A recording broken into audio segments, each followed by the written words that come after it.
Episode 20 new entry देखते ही देखते 2 साल बीत गए। इन 2 सालों बहुत कुछ बदल गया। एवा अब अपने अतीत के दर्द को भूलने लगी थी। एवा अब अपने 3 भाइयों के साथ स्कूल जाती थी। हालांकि स्कूल में एवा का कोई दोस्त नहीं था, लेकिन उसे इस सब से कोई फर्क नहीं पड़ता था। वो अपने भाइयों के साथ बहुत खुश थी। उसे किसी और की जरूरत ही महसूस नहीं हुई। वो तीनों भी एवा को लेकर पॉजिटिव थे। एवा ने जब स्कूल ज्वाइन किया तो स्कूल में हर कोई उसकी खूबसूरती पर मोहित हो गया था। सब उससे दोस्ती करना चाहते थे और उसके करीब रहना चाहते थे। वंश को इन सब से बहुत गुस्सा आ गया। उसने पूरे स्कूल के बच्चों को धमकाया कि कोई भी एवा के करीब नहीं जाएगा। कोई भी नहीं, मतलब कोई लड़की भी नहीं। अगर किसी ने एवा की तरफ देखा या उससे बात करने की कोशिश की तो उससे बुरा कोई नहीं होगा। उस दिन से कोई भी एवा के आसपास नहीं आता था। अब आगे सुबह का वक्त था। इस वक्त डाइनिंग टेबल पर दादाजी, राजीव जी उनकी वाइफ, संजीव जी उनकी वाइफ, नेताजी, विराट, वंश मौजूद थे तो इवा और वैद माइच थे। डाइनिंग टेबल पर बैठकर सब ब्रेकफास्ट का इंतजार कर रहे थे कि दादाजी बोले, इवा और वेद कहाँ है? क्या वो दोनों फिर से कोई खुराफात कर रहे हैं?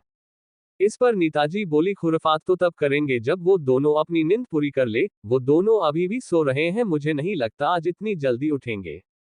इस पर वंश बोला, मॉम कल ही तो गुड़िया के एग्जाम खत्म हुए हैं, तो उसे आराम करने दीजिए। पता है एग्जाम के वक्त कितनी थक गई थी बेचारी, और अगर वो मस्ती नहीं करेगी तो कौन करेगा? कोई उसे मस्ती करने से नहीं रोकेगा। ये कहकर वो अपने प्लेट में खाना निकालने लगता है। कोई भी इस बात के लिए उसे कुछ नहीं कहता। सब जानते थे कि वो अपनी बहन से बहुत प्यार करता है और उसके लिए थोड़ा पॉजिटिव है। सब लोग अपना अपना खाना खाने लगते हैं। खाने के बाद दादाजी सबको हॉल में बुलाते हैं। दादाजी कहते हैं, अब वक्त आ गया है कि विराट और वंश अपने ट्रेनिंग के लिए जाए। दादाजी की बात सुनकर सब सीरियस हो जाते हैं। दादाजी आगे कहते हैं, ट्रेनिंग 2 साल की होगी, उसके बाद तुम लोगों को 3 साल मिलिट्री में बिताने होंगे। तुम लोगों को 5 साल घर से दूर रहना होगा। जब तक ट्रेनिंग खत्म नहीं हो जाती तुम घरे नहीं आ सकते। विराट और वंश हाँ में सिर हिलाते हैं, लेकिन उनके दिमाग में तो इवा का ख्याल था। जब से उसे गोद लिया गया है तब से एक दिन के लिए भी उन दोनों ने उसे अकेला नहीं छोड़ा, और अब 5 साल उससे बिना बात किए कैसे रहेंगे? पर वो दोनों ही जानते थे इस वक्त उन्हें खुद को मजबूत करना होगा। उनके बहुत सारे दुश्मन हैं, अगर वो कमजोर होंगे तो वो कभी भी अपने परिवार को प्रोटेक्ट नहीं कर पाएंगे। यही सोचकर वो दोनों खुद को मेंटली तैयार करते हैं। तभी विराट कहता है, क्या हम 8 दिन बाद जा सकते हैं? ये पहली बार है जब गुड़िया नेशनल लेवल पर पियानो परफॉर्म करने वाली है। हम उसका सपोर्ट करना चाहते हैं। वंश कहता है, बिल्कुल, हम पूरे 5 साल गुड़िया से दूर रहने वाले हैं। हम तो उससे बात भी नहीं कर पाएंगे। हम ये 8 दिन उसके साथ रहना चाहते हैं। ये पहली बार है जब वो किसी कंपटीशन में भाग ले रही है। मैं उसका सपोर्ट करना चाहता हूँ। आप चाहे तो हम कंपटीशन के अगले दिन ही ट्रेनिंग के लिए चले जाएंगे। ये कहकर वो दादाजी की तरफ देखने लगता है।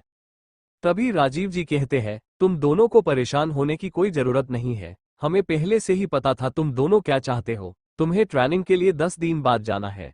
10 दिन की बात सुनकर वो दोनों थोड़े रिलैक्स होते हैं। वो दोनों अपने मन में ही इन 99 दिनों की प्लानिंग करने लगते हैं। तभी दादाजी आगे कहते हैं, मेरा दोस्त अशोक कपूर अपने पोते शिव के साथ आने वाला है। शिव भी तुम दोनों के साथ ट्रेनिंग के लिए जाएगा। शिव के आने की बात सुनकर वीर और वंश को बहुत खुशी होती है। आखिर शिव उनका काफी अच्छा दोस्त था। वो लोग बचपन में साथ में ही पले बढ़े। वो तो कुछ साल पहले शिव और उसकी फैमिली लंदन में शिफ्ट हो गई, जिस वजह से उनकी मुलाकात नहीं हो पाई, लेकिन वो अक्सर कॉल पर बात करते थे। वंश कहता है, वो लोग कब तक आने वाले हैं? दादाजी कुछ कहते कि तभी पीछे से एक आवाज आती है, कौन आने वाला है? ये आवाज किसी और की नहीं, इवा की ही थी जो नीचे आ रही थी। तभी उसने वंश की बात सुनी तो उसने पूछा कि कौन आने वाला है। वंश कहता है, हमारा सबसे अच्छा दोस्त शिव। इवा ज्यादा कुछ नहीं कहती, सिर्फ अपना सर हिला देती है। उसे अपने परिवार के अलावा किसी और से कोई लेना देना नहीं था। वंश ने भी आगे कुछ नहीं कहा। वो तो बस ये सोच रहा था कि अपने जाने की बात इवा को कैसे समझाएगा, वो कैसे रिएक्ट करेगी। इवा ने सबको गुड मॉर्निंग कहा, फिर जल्दी से नेताजी से बोली, मॉम मुझे बहुत भूख लगी है। नेताजी भी बोली, मैं तो तुम्हारे कमरे में ही आने वाली थी ब्रेकफास्ट लेकर। चलो मैं तुम्हें खाना देती है, आज मैंने एक नई जिम्मेदारी की है, तुम्हें बहुत पसंद आएगी। ये कहकर वो इवा को लेकर डाइनिंग टेबल की तरफ चली जाती है। उनके जाने के बाद सब अपने अपने काम के लिए चले जाते हैं। तो क्या लगता है कैसी होगी शिव और इवा की पहली मुलाकात? क्या शिव के आने से इवा की जिंदगी बदल जाएगी? क्या दोनों में दोस्ती होगी, या फिर करीब आने से पहले ही उनमें दूरियां आ जाएगी? उन दोनों की नजदीकियां देखकर कैसा होगा? इवा के तीन भाइयों का रिएक्शन क्या होगा जब वो लोग अपनी बहन को अपने दोस्त के साथ देखेंगे? इसका क्रेडिट जाता है पॉकेट नॉवल रीडर पर। लाइक कमेंट एंड शेयर करना मत भूले। कल फिर मिलेंगे।